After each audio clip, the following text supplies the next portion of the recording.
Today, we partner with BridgeDetroit for an in-depth look at the shortage of affordable housing options in the city. For a lot of people, that can mean the difference between having a home of their own or living in a homeless shelter. BridgeDetroit and Detroit Free Press reporter Nushrat Rahman has the story of one woman's journey to find quality housing after a family tragedy left her homeless. I got married in September 2021. My husband, Danny, we've been together for 8 years. And in January of 2022, I lost him to complications of COVID. And when I lost him, I lost everything. So in losing everything, I found myself losing my home, the business, him, and found myself homeless. That's Tonya Hogan. She's someone who, for the first time in her life, is without a home. She's also among the growing number of women and families who are experiencing housing instability in Detroit. We start seeing more family calling and saying that they need more shelters. I can say in the last 2 weeks, we got at least 9 calls for family who are big families. So we're talking about 4 children, mother, or 4 children and a father who needs shelters.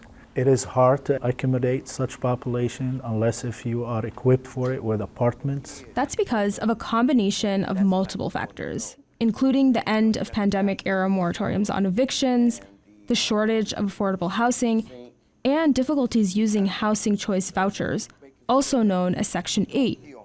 Adi said his organization's shelters are full. The bottom line is we don't have enough housing, and we're not addressing the cause of homelessness. We're just patching the problem. Any one thing can lead to a displacement, a past due medical bill, a couple past due rent payments, rent payment can lead directly to homelessness because people do not have the savings and the economic mobility to sort of get past those incidents. And so what happens is certain housing emergencies end up resulting in homelessness for families.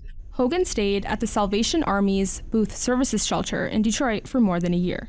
That first week was terrifying, and I went through a lot of emotions. I suffer from depression and anxiety, so I didn't have time to grieve. So that first week, I literally stayed in my room.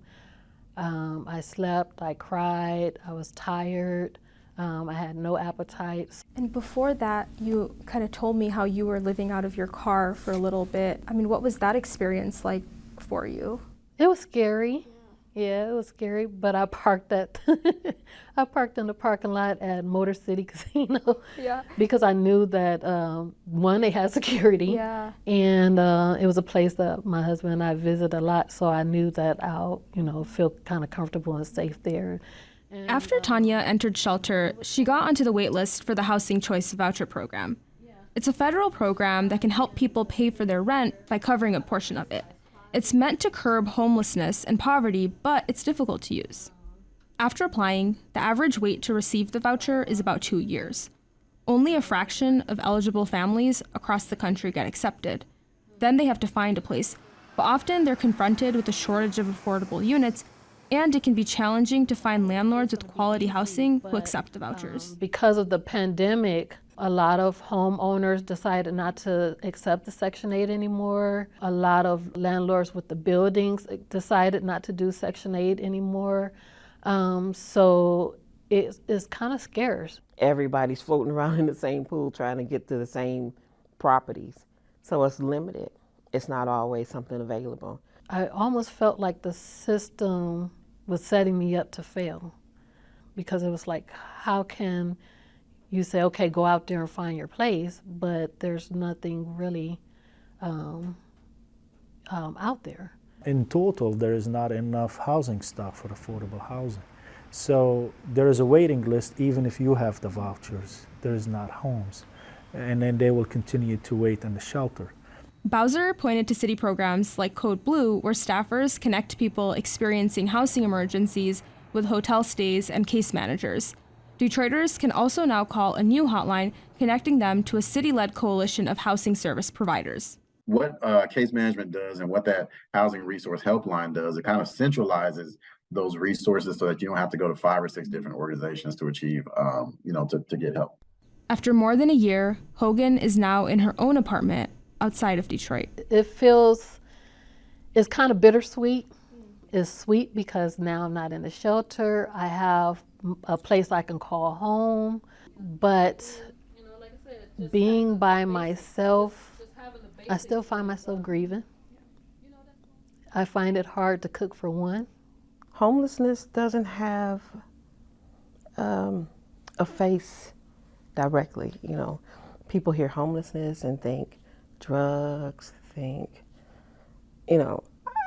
wayward activity, but that's not always the case. Homelessness is a result of life being life. Sometimes it's up, sometimes it's down. When I would tell people that I'm living in a shelter, the first thing that they'll do is they'll kind of give me a crazy look, as if I screwed over my finances, or what kind of drugs are you on, or, that's the misconception. You have veterans who are in a homeless shelter because their finances is not enough, or their benefits are not enough, or that they're dealing with health issues. You have mothers in there with their kids because they were evicted because they didn't have the finances to continue paying for rent, or I would hear stories of the landlords upping the rent and they can no longer afford it. For the most part, I just want to be able to sustain myself, be independent, just be happy, and and be able to travel and just enjoy life. I want to be happy again.